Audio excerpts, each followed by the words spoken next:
ইয়া আইয়ুহাল ইনসান মা গররাকা বিরাব্বিকাল কারীম।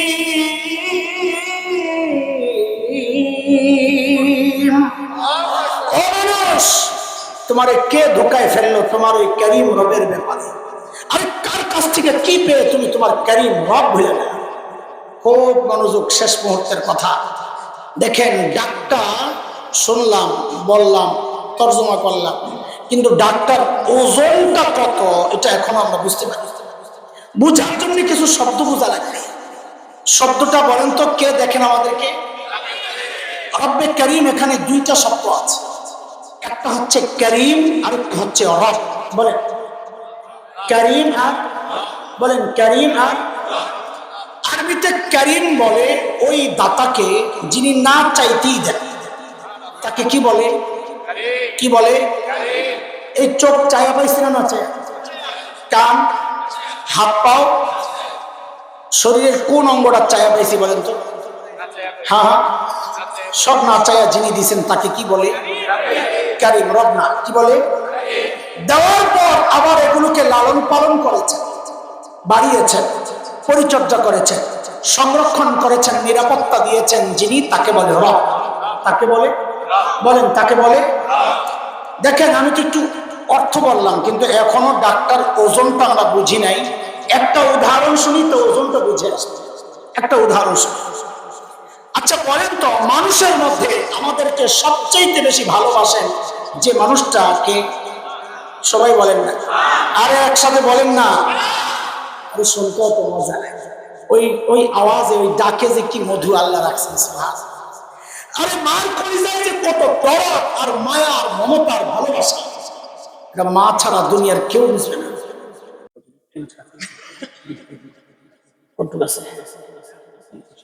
আচ্ছা আসো, আজকে সাথে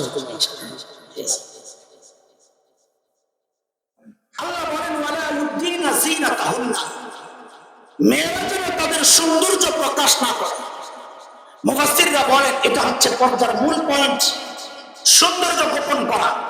কাজে কোনো নারী যদি ঝালার চটকায় দিয়ে নিজের সৌন্দর্য গোপন করে, তো ইসলাম বলবে সে শরিয়া অনুযায়ী পর্দা করেছে। কোন নারী যদি নিজের ঘরের কাঁথাটা মুড়ো দিয়ে সৌন্দর্য গোপন করে, তো ইসলাম বলবে সে শরিয়া অনুযায়ী পর্দা করেছে। কিন্তু কিন্তু কোন নারী যদি ঝিকঝাক বোরকা, রং বেরঙের বোরকা, ফ্যাশনের বোরকা, ডিজাইনের বোরকা, আকর্ষক টাইট ফিট বোরকা পরে পর্দা করে, ইসলাম বলবে সে শরিয়া অনুযায়ী পর্দা করে নাই। কেন? শরীয়তের পর্দা হচ্ছে সৌন্দর্য ঢাকার জন্য। এক চরম সত্য কথা, কষ্ট লাগলেও এক বাস্তব কথা। আজকালকার অধিকাংশ বোরকা দিয়া সৌন্দর্য গোপন হয় না, বরং সৌন্দর্য ওপেন হয়, সৌন্দর্য প্রকাশ পায়। এটা ঠিক। বোরকা দিয়ে যে ফ্যাশন হয় প্রমাণ কাটাবঞ্জা। কাটাবন ছিলেন? বোরকার দোকানের নাম ফ্যাশন হাউস। আমাদের কথা যে কতটা বাস্তব, দোকানের নাম দেখলে বোঝা যায়। দোকানের নাম কি? আমি দোকানদারকে সাধুবাদ জানাই, স্যালুট। ও মুনাফিকি করেনি, অনেকে দিছে আমার কাছে যেই বোরকা, এটা শরীয়তের পর্দার বোরকা না। আমার কাছে বোরকা হইলো ফ্যাশনের বোরকা, লাগলে আইও, নাইলে কেটে পড়ে। কত ঠিকই আছে, কথা বলেন। কয়টা গুনাহ? আর দ্রুত বলেন কয়টা? 1 নাম্বার গীবতের গুনাহ, 2 টাচ মোবাইল, 3 দাড়ি কাটা, 4 কাপড়ের নিচে কাপড়, 5 ফ্যাশনের বোরকা। এটাও আমাদের আলোচনার মূল, যেটা যদি ধরেন এটাও না। মূল যেটা বলতে চাচ্ছি, এক চরম বাস্তবতা হচ্ছে সমাজের যারা এই 5টা গুনায় জড়িত, এদের অধিকাংশই এই গুনাহগুলোর গুনাহ মনে করে না। আপনি বলবেন হুজুর গুনারে গুনাহ মনে করে না কেমন? তো প্রমাণ নেন, প্রমাণ ছাড়া কোনো কথা নাই। টাঙ্গাইলের এক তাফসিরা নাট বল্টু ঢিলা এমপি ছিল, কথাবার্তা বলতো একটু এলোমেলো, পোলাপাইন বল, আব্দুল লতিফ সিদ্দিকী। সাবাস, পোলাপাইন বড় স্মার্ট, মাশাআল্লাহ। আব্দুল লতিফ সিদ্দিকী পোলাপাইন কয় কাজ যাবি মায়া করে। ওই গেছে কয়েকদিন আগে এক মাহফিলে ওয়াজ করতে, নেতা গো কাম মাহফিল সাজাইলেই হেগে করে বয়ান করবে। মাঝে মাঝে দেখি এক বয়ান মানুষের শোনে না জায়গা, কিন্তু তারা বয়ান ছাড়ে না, ধুমায়া চালাইতেছে। আমি কিরে সরম বরম লাগে না? পরে বলছি লাগে না, কারণ ওর মাথায় একটা জিনিস সেট হয়েছে, সেটা হইলো আমি ডাকলে যাওয়ার পরেও লোক যা থাকে, আমি ডাকলে তো তাও আসে না, তা আমার লস কি? বয়ান চালাই যাই। বুঝলেন এই কথা? আব্দুল লতিফ সিদ্দিকী গেছে এক মাহফিলে বয়ান করতে, এতটা অসামাজিক অভদ্র, মাহফিলের অতিথি গেছে টুপি ছাড়া, একটা টি শার্ট পরিয়া একেবারে নর্মাল গেছে, যাই আওয়াজ করতেছে। আপনারা হুজুররা যে দোয়া করেন না, আমি কিন্তু আমিন বলি না। আমি কই কিরে কাহিনী কি? আমিন কেন বলে না? চেহারা নাহলে আমারটা খারাপ, আমার দোস্ত আইবিরটা তো সুন্দর, পছন্দ হয় না নাকি কি জন্যে? আমি শুনতেছি কারণটা কি বলে, ওর কারণটা শুই না আমি খুশি হয়ে গেছি। কেন? আমি দলিল পেয়ে গেছি। আমি যে বলি গুনারে গুণা মনে করে না, প্রমাণ খুঁজতেছি, প্রমাণ পেয়ে গেছি। বলে কি আমি কেন আমিন বলি না? বলে আপনারা তো বাচ্চাদেরকে শিখান গুনাহ করলে আল্লাহর কাছে মাফ চাইতে, এই জন্য আমি আমিন বলি না। কেন? আমার জিন্দেগিতে আমি কোনো পাপ করি না। দাড়ি কাটা বেড়া বলে জিন্দেগিতে কোনো পাপ করে না। আরে কথা বুঝেন না? দাড়ি নাই হ্যাঁ বলে জিন্দেগিতে কোনো পাপ করে নাই, মানে কি? ওই যে আমরা যেটা দাবি করেছি, গুনারে সে গুনাহ মনে করতেছে। গুনারে আমাদের বড়রা বলে গুনারে গুনাহগারি না করা এটা গুনার চেয়েও আরো ভয়ঙ্কর অপরাধ। কিন্তু কেন? লাইন ঠিকটা এখানে। কিন্তু কেন? গুনারে গুনাহ মনে না করা গুনাহ করার চেয়ে মারাত্মক অপরাধ কেন? দেখেন আল্লাহ তাআলা যখন শয়তানকে তাড়াইয়া দিচ্ছিলেন কি যাই, তো শয়তান আল্লাহর কাছ থেকে কিছু জিনিস মঞ্জুর করাইছে, জানেন তো? বয়সটা মঞ্জুর করাইছে কি? লম্বা হায়াত চাই। আল্লাহ কাছে দিলাম ইন্নাকা মিনাল মুনজারিন। আল্লাহ আরেকটা চাই কি? আদমের তো সন্তান দিবেন অনেক, আমি যে চাই দুনিয়ায় বলবো আর খেলা হবে, আমার কর্মী লাগবে না। আল্লাহকে কি চাস? আমারও সন্তান দেন। এই পোলাবেন খেয়াল কর, একটা ছোট্ট কথা মনে পড়ছে। শয়তানের বাচ্চা লাগবে, ওর চাইছে কার কাছে? জোরে কর, জোরে কর, আরো জোরে। শয়তানের বাচ্চা লাগবে, চাইলো কার কাছে? তাইলে বেটা তুই তো শয়তানের চেয়ে খারাপ, তোর বাচ্চা লাগবে তুই যাস খাজার কাছে, কবরওয়ালার কাছে। তুই তো শয়তানের চেয়ে খারাপ। এই জায়গায় শয়তানের আকীদা করছে মানুষ। আমরা যে মাঝে মাঝে বলি এটা শয়তানের বড়টা, পোলাবেন খুঁজা পায় না। শয়তানের বড়টা আবার কেউ নয়, আমি তো লিস্টের মধ্যে নাম ওঠাই, আবার মনে পড়লে আরেকটা দিন, আপাতত এটা ওটা। বলে কে শয়তানের বড়টা? বলে যে সন্তান চায় খাজার কাছে, কারণ শয়তান চাইছে কার কাছে? শয়তানের আকীদাও ঠিক নাই, এর চেয়েও খারাপ আকীদা। শয়তানরা আল্লাহ কয় যা তোরে বাচ্চাও দে, আল্লাহ ভিতরে ঢুকে কাম সারতে চাই, তা আল্লাহ কয় যা ওইটাও দিলাম। নবী আলাইহিস সালাম বলেন ইন্না শাইতান ইয়াজরি মিনাল ইনসান মাজরাদ দাম, শয়তান মানুষের রক্তের রেশা রেশায় বলে। শয়তান যেহেতু এই তিন সুযোগ পেয়ে গেছে, সে তো লাভ দিয়েই কয় কলা ফাবিমা আগওয়াইতানি লাআকুদান্না লাহুম সিরাতাল মুস্তাকিম। সুযোগ যেহেতু পাইছি এইবার খেলা হবে। আমি শব্দ এটা বলতেছি বারবার, আপনার কাছে কেমন কেমন লাগছে? এগুলো কইছে শয়তান? কয় নাই, কিন্তু যা কইছে ভাব অর্থ এটাই। আপনি তাফসীর খুলে দেখেন। আমি আবারও সূত্র জানাইয়া দিচ্ছি। সূরা আরাফ 16 নম্বর আয়াত, 8 নম্বর পারা, যদি হাফিজি কোরআন খোলেন 11 নম্বর পৃষ্ঠার একদম 5 নম্বর লাইন খুলে দেখেন যে আমি যা বলছি শয়তানের বক্তব্যের ধরন ওইটাই। আচ্ছা, শয়তানের তিন জিনিস মঞ্জুর করে এত খুশি, কিন্তু আমার বাবা তো পাশে বসে বসে কান্না করে। কি কান্না করেন কেন? সব দিয়ে দিলেন, আমি কেমনে থাকুন? তা আল্লাহ কয় আপনি বাবা, আমি রব। আল্লাহ আকবার বলবেন না? আর আপনার সন্তানের জন্য যত মায়া, আমার বান্দার জন্য তার চেয়ে 1000 কোটি গুণ বেশি মায়া আমার। আমি সব সুযোগ দিয়া একটা সুযোগ নিজের কাছে রাখছি। কি রাখছে? বলে আমার বান্দা গুনাহ করতে করতে করতে করতে করতে করতে জীবন পার, শেষ সময় আয়েশা যদি একবার ডাক দিয়া বলে ও আল্লাহ আমি ভুল করছি, আমারে মাফ করে দাও, আমার জিন্দেগির সব গুনাহ মাফ করে দাও। আমার বাপ তো খুশি, তাইলে এই অফার নিয়ে আমি দুনিয়ায় চলে যাচ্ছি। আমার বাপ খুশি হইলে কি বলে? শয়তান তো দিছে লাভ। হ্যাঁ কি করলেন? এটা সব মাফ করে দিবে। তো আমার ঘোড়ার ডিম 3 সুযোগ দিয়েছেন কি করতে? আমি ওইটা করুন কি? সারাদিন মেহনত করে আমি আর গোমরা করুন, আর বিকাল বেলা আপনি মাফ করে দিবেন মাফ চাইলে। তা আমার এই সুযোগ দেওয়ার দরকারটা ছিল কি? শয়তান তখন খুব খেয়াল করেন, শয়তান তখন আল্লাহকে একটা হুমকি দিয়েছিল। কি হুমকি ওইটা বলার আগে আমরা পেছন থেকে আবার আপনাদেরকে যুক্ত করি। কোত্থেকে কথা রেখে আসছিলাম যে গুনাহ করার চেয়ে গুনাহকে গুনাহ মনে না করা, গুনাহ করার চেয়ে বড় অপরাধ। কেন? কেনর জবাব খুঁজতে খুঁজতে এই জায়গায় আসছি। এই যে কেনর জবাব আসছে, কেন গুনাহকে গুনাহ মনে না করা গুনাহ করার চেয়ে বড় অপরাধ। শয়তান তখন আল্লাহকে একটা চ্যালেঞ্জ করেছে, আল্লাহ বান্দার জন্য এত মায়া, তওবা করলে সব মাফ করে দিবে, দেন দেন আপনি। আমি শয়তান অবাক করব, তুই কি করবি? শয়তান তখন আল্লাহকে বলে কি, আমি আপনার বান্দাকে দিয়া এমন গুনাহ করাবো যেন সে তওবা না করে, যেন সে তওবা করলে তো মাফ করবে। তা আমি গুনাহ এমন ভাবে করাবো যেন তওবা না করে। উলামায়ে উম্মত পেরেশান হয়ে গেছে। আর ওই গুনাহ কোনটা যা মানুষ করে কিন্তু তওবা করে না? খুঁজতে খুঁজতে খুঁজতে খুঁজতে বের করছেন ওই গুনাহ, সেই গুনাহ যে গুনাহ মানুষ করে কিন্তু গুনারে গুনাই মনে করে না। আর গুনাহ মনে করলে না তো এই ক্যাটাগরির এক নাম্বার হচ্ছে বেদাত। এই ক্যাটাগরির এক নাম্বার কি? বেদাত। ওই গুনাহ আছে গুনাহ মানুষ করে কিন্তু গুনারে গুনাহ মনে করে না। আরে গুনাহ মনে করলে তো বেদাতই হতো না। বেদাত তো হয় সওয়াবের আশায়। সে তওবা কেন করবে? সে তো মনে করতেছে আমি ওরস করতেছি, খাজার লগে জান্নাতে যাব। সে তওবা কেন করবে? এই জন্যে একদম মানে সন্ত্রাসী বাজে লোক একদম চরম পর্যায়ে তারও তওবা নসিব হয়, কিন্তু বেদাতীদের তওবা খুব কম নসিব হয়। কেন? কারণ তার মাথায় একটা সেট হয়ে আছে, আমি কি গুনাহ করতেছি? গুনাহ তো করতেছে মোল্লায়, গুনাহ করতেছে ও।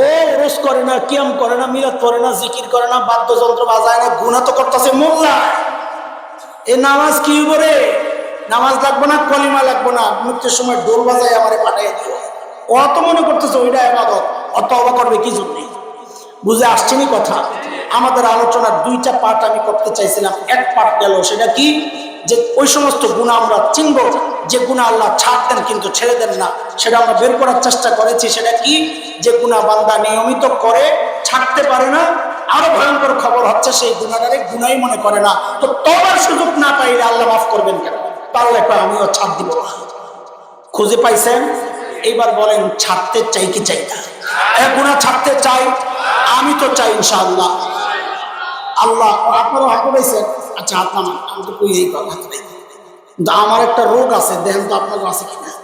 আমার রোগ, আমি তো শুরুতেই বলছি ওয়াজটা আমি আমারে করতেছি। আমার রোগটা হইলো আমি গুনাহ তো ছাড়তে চাই কিন্তু ছাড়তে পারি না। এই রোগ তো চাম্পাতলি নাই, আছে নাকি? কি কয় না কয়? আছে। আল্লাহ, তাইলে এই রোগ থেকে বাঁচার উপায় কি? আমাদের বড়রা আমাদেরকে শিখাইছেন, অনেক নিয়ম শিখাইছেন। আজকে একটা নিয়মের আলোচনা আপনাদের সামনে আমরা করি। আমি হঠাৎ করে দায়িত্ব নিয়ে বলছি, যুবক খেয়াল করো, আমি দায়িত্ব নিয়ে বলছি এই প্র্যাকটিসটা যে করবে, যেটা আমরা এখন আলোচনা করবো ইনশাআল্লাহ, এই প্র্যাকটিসটা যে করবে তার জন্য গুনাহ ছাড়া না, তার জন্য গুনাহ করাটা কঠিন হয়ে যাবে ইনশাআল্লাহ। ইনশাআল্লাহ দেখেন, খেয়াল করেন, আমরা যখন গুনার চিন্তা করি অথবা গুনার দিকে আগাই অথবা গুনায় জড়াই, কারণ হয় দুইটা ভাবনা আমাদেরকে গুনাহ করতে উৎসাহিত করে। এক নম্বর ভাবনা হচ্ছে একাকিত্ব। একা হইলে মানুষের ভিতরে গুনাহ করার একটা ফসফস। আল্লাহ তাআলা ওই ভাবনার বিরুদ্ধে জবাব দিচ্ছেন কি? ওহুয়া মাআকুম আইনামা কুনতুম। এরে তুই একা কোথায়? তুই যেখানেই থাকস আমি আল্লাহ তোর সাথেই আছি।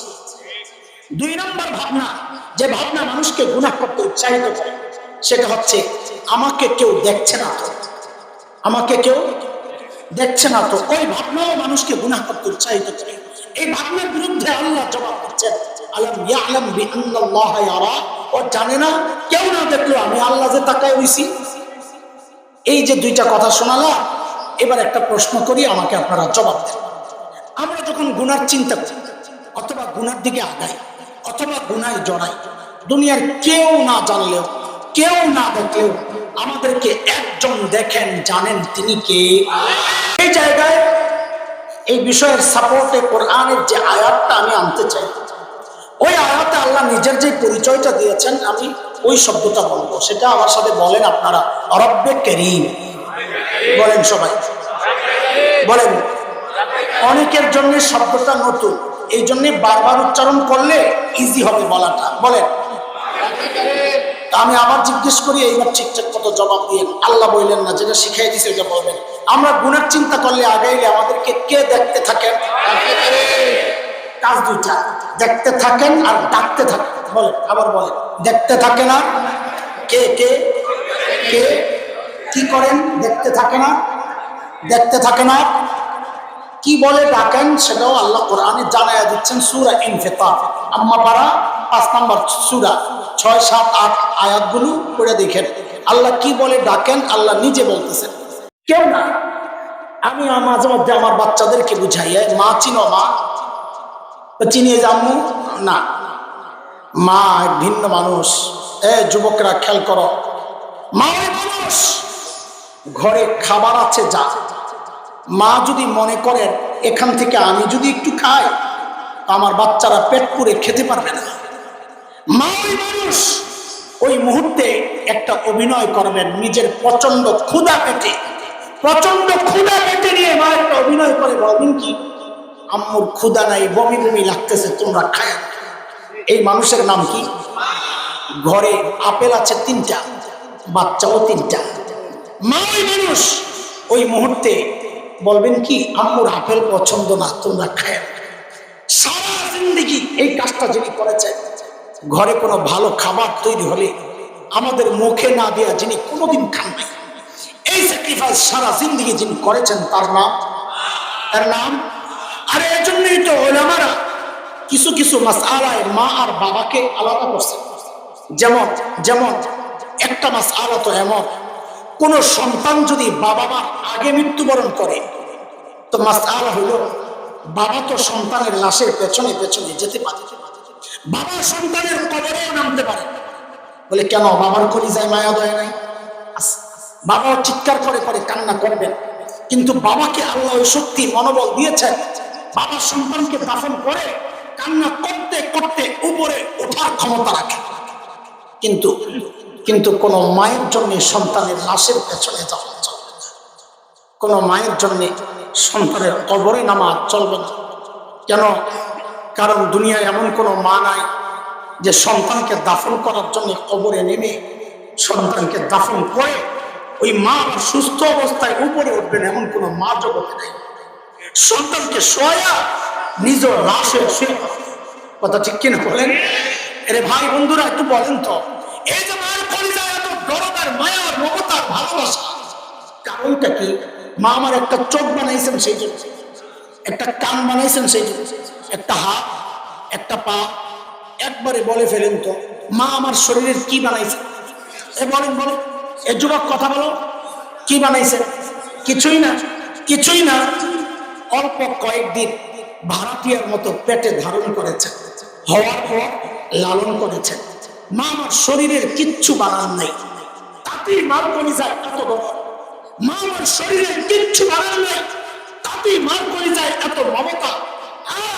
তাইলে যে আল্লাহ আমার চোখ বানাইছেন ওই আল্লাহর কত, যে আল্লাহ আমার হাত পাও বানাইছেন ওই আল্লাহর কত মায়া, যে আল্লাহ আমাকে এত এত নিয়ামত দিয়ে বাঁচায় রাখছে ওই আল্লাহর কত মায়া। বলে জালিম কত মায়া, তুমি কি দেখো না? আরে আমি আর তুমি যখন দরজা বন্ধ করে গুনাহ করি, ভেতরে গুনাহ চলছে, আমার মালিকের কত মায়া। ওই গুনাহ অবস্থায় আমার মালিক দরজার নিচে দিয়ে বাতাস অক্সিজেন পাঠাইয়া দিচ্ছেন। কেন? আমি যাওয়া ওই গুনাহ অবস্থায় মরে গেছে। আমি আপনি যখন গুনাহ করি না, মালিক তখন ওই মায়ের কথাগুলো মনে করিয়ে দিয়ে ডাকতে থাকেন কি, ইয়া আইয়ুহাল ইনসান মা গররাকা বিরাব্বিকাল কারীম। ও মানুষ, যে চোখ দিয়া গুনাহ করতেছ ওই চোখ কিন্তু তোমার সিনেমার নায়ক নায়িকা দেয় নাই, আমি কারীম দিছি। যে কান দিয়া গুনাহ করতেছ ওই কান কিন্তু তোমার গায়ক গায়িকা দেয় নাই, আমি কারীম দিছি, না চাইতে দিছি। যে পাও দিয়া হাইট হাইটা যাইতেছ ওই পাওটি আমার দেওয়া, যে হাত দিয়া ধরতেছ ওই হাত আমার দেওয়া।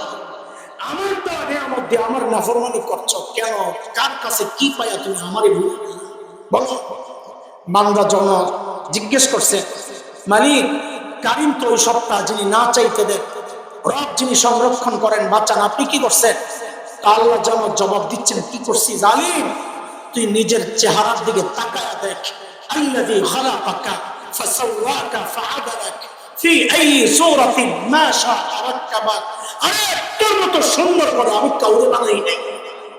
তাকায়া দেখ কি সুন্দর দিনে চোখ লাগায় দিস, আরে দেখ কি সুন্দর ঝাড়ু লাগায় দিস। ময়লা পড়ে আমি ঝাড়ু দিয়ে পরিষ্কার করে দিই।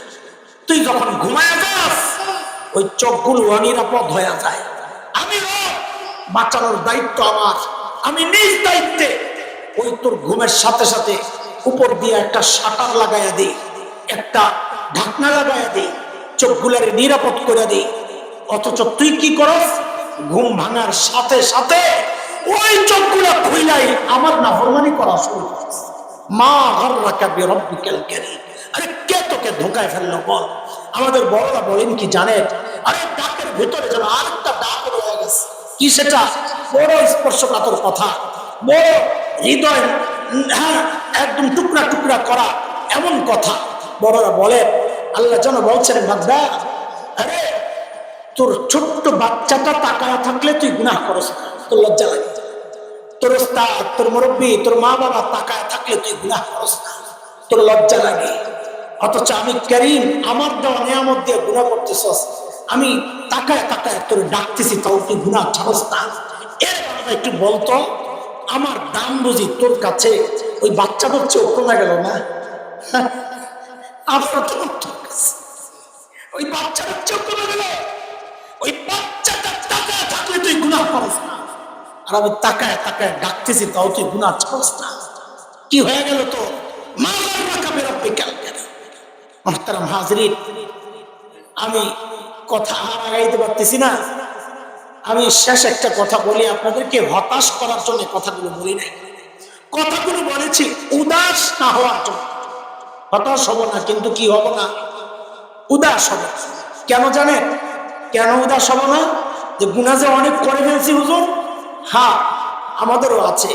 উদাস এই জন্য হব না যে আমাদের একজন মালিক আছেন যিনি আমাদেরকে এত আদর করেন যে নিজের নামটা রেখেছেন গফফার। কি রাখছেন? আমাদের আমাদের ভরসার শেষ জায়গা যেন ওইটা গফফার। চিনেন গফফার? হ্যাঁ এক কথা বলেন, চিনেন গফফার? চিনেন? কি চিনেন? হ্যাঁ কি চিনেন আল্লাহ জানে। শুনে, দুনিয়ার সমস্ত মানুষ অপরাধীকে খুঁজে শাস্তি দেওয়ার জন্য, এমনকি সন্তান অপরাধ করলেও মা বাবা খোঁজেন শাস্তি দেওয়ার জন্য। কই গেল কই গেল? গফফার ওই মালিকের নাম যিনি অপরাধীকে খোঁজেন মাফ করার জন্য। প্রতি রাতে এসে ডাকতে থাকেন, শেষ রাতে, আলামিন মুস্তাগফিরিন ফাগফির লাহ। এই কে কে গুনাহ করেছ, আসো আমার কাছে, আসো আসো মাফ চাও, আমি তোমার জিন্দেগীর সব গুনাহ খাতা মাফ করে দিব। বান্দার যদি মনের মধ্যে আশঙ্কা জাগে, মালিক গুনাহ তো আমার অনেক, মাফ করবেন কত, মালিক মাফ করবেন কত, তো গফফারের পক্ষ থেকে যেন জবাব আসছে, বান্দারে তুই গুনাহ করছস যত, বলে মাফ করবেন কত, বলে তুই গুনাহ করছস যত, বলে যত কত বলেন না। তা আল্লাহ নিজে বলতেছেন হাদিসে কুদসি, আমার বান্দার গুনার পরিমাণ যদি সারা দুনিয়া ভরে যায়, ভরতে ভরতে যায় যদি সেই আসমানে যায় লাগে, রে দোস্ত আসমান কত দূর, হাজার হাজার কোটি মাইল দূরে নক্ষত্র বিজ্ঞানীরা আবিষ্কার করেছে, কিন্তু আসমান কত দূর এখন পর্যন্ত আবিষ্কার করার কথা কল্পনাও করতে পারে নাই। আল্লাহ বলেন, বান্দার গুনার পরিমাণ যদি ওই আসমানে যায় লাগে, লা উবালি, আমার কোনো পরোয়া নাই, বান্দা মাফ চাইলে সাথে সাথে আমি ওর জিন্দেগীর সব গুনাহ মাফ করে দিব। আরে বলেন না আল্লাহু আকবার, আল্লাহ বলেন না আল্লাহু আকবার। আল্লাহ আমাদের জিন্দেগীর সমস্ত গুনাহ খাতা মাফ করে দেন। ভবিষ্যৎ জিন্দেগি দেখেন, বুঝানোর জন্য গুনাহ ভাগ করছি 3 রকম, কিন্তু ছাড়ার ক্ষেত্রে আমরা ভাগ করব না। আমরা প্রতিজ্ঞা করি গুনাহ যতই ছোট হোক আমরা করব, ইনশাআল্লাহ বলেন ইনশাআল্লাহ। নেকি যতই ছোট হোক ছাড়বো ইনশাআল্লাহ। দুইটা প্রতিজ্ঞা বলেন, নেকি যতই ছোট হোক, কি নেকি যতই ছোট হোক, গুনাহ যতই ছোট হোক, ঠিক আছে তো ইনশাআল্লাহ? এই প্রতিজ্ঞার সাথে যদি প্রতিজ্ঞাবদ্ধ থাকতে পারি ইনশাআল্লাহ, তো আশা করা যায় ওই যে মাগফুর যে গ্রুপ আছে, দ্বিতীয় গ্রুপ সাহাবীদের গ্রুপ, ওই গ্রুপের সঙ্গী বানাই আল্লাহ আমাদেরকেও জান্নাত দিয়ে দিবেন ইনশাআল্লাহ। আরো আধা ঘন্টা আগে বলছে 5 মিনিট, চাচা আমারে কেন মজলুম বানাইলেন, সবাইরে ছাইড়া দিয়া